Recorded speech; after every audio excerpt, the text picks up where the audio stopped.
আমি অবশ্যই নির্বাচিত হব এবং আমি যদি নির্বাচিত না হতে পারি তাহলে আমি আমার মাথা ন্যাড়া করে ফেলবো, আমার চুল ফেলে দিব। আমি জীবন সরকার সাদিত ম্যানেজমেন্ট 19 ব্যাচের একজন শিক্ষার্থী।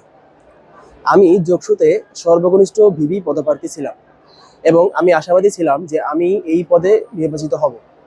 আমি এই কারণে আমার মোট 10টি ইস্তেহার আমি দিয়েছিলাম যে আমি নির্বাচিত হলে কি কি করব।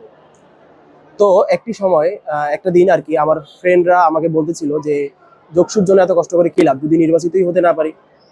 তো আমার সেই ক্ষোভ থেকে, সেই আত্মবিশ্বাসের জায়গা থেকে আমি তাদেরকে বলেছিলাম যে আমি অবশ্যই নির্বাচিত হব এবং আমি যদি নির্বাচিত না হতে পারি তাহলে আমি আমার মাথা ন্যাড়া করে ফেলবো, আমার চুল ফেলে দিব। তো সেই বাজি ধরার জায়গা থেকে আমি নির্বাচিত হতে পারি নাই। আমি মাত্র 9টি ভোট পেয়েছি। আপনারা হয়তো অনেকে জানেন বা অনেকে জানেন না, আমি মাত্র 9টি ভোট পেয়েছি। আমি হেরে গেছি রিয়াজুল ভাইয়ের কাছে, তিনি শিবির সমর্থিত ছিলেন। যেহেতু হেরে গেছি, যেহেতু কথা দিয়ে ফেলেছি যে আমার বন্ধুদের কাছে বাজি ধরে ফেলেছি, কথা দিলে তো অবশ্যই কথা রাখতে হয়। তো এটি আমার একটি ইস্তেহারের মতোই হয়ে গেছিল যে হেরে গেলে আমার যেই করণীয়। তো সেই জায়গা থেকে আমি আমার মাথা ন্যাড়া করে ফেলেছি, চুল ফেলে দিয়েছি।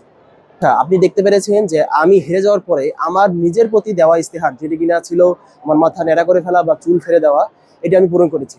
তো আপনারা অবশ্যই এটার মাধ্যমে বুঝতে পেরেছেন যে আমি যদি নির্বাচিত হতাম তাহলে আমি আমার শিক্ষার্থীদের জন্য, আমাদের শিক্ষার্থীদের সমস্যাগুলো দূর করার জন্য বিভিন্ন রকম যেই আমার ইস্তেহারগুলো দিয়েছিলাম সেগুলো অবশ্যই পূরণ করতাম।